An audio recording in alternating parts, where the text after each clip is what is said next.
আমি ইসলাম কবুল করেছি, ওয়া শাহিদতু আল্লা ইলাহা ইল্লাল্লাহ ওয়া আন্না মুহাম্মাদান আবদুহু ওয়া রাসূলুহু। এবার কুরাইশরা গিয়ে তার উপর আক্রমণ শুরু করলো। 40 জন 50 জনকে তাকে জাপটে ধরতেছে, তিনি একাই লড়তেছেন সবার সাথে।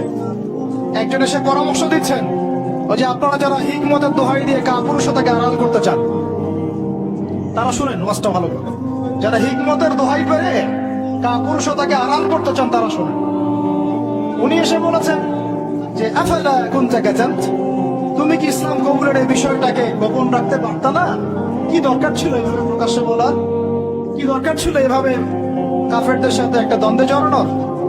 শুনেন তারপরে তিনি কি বলছেন। তিনি বলছেন যে ওয়াল্লাহি, আল্লাহর কসম করে বলছি, লা উফাররিকান্না বাইনাল হাক্কি ওয়াল বাতিল কামা ফাররাকাল্লাহু বাইনাল লাইলি ওয়ান নাহার। আল্লাহু আকবার।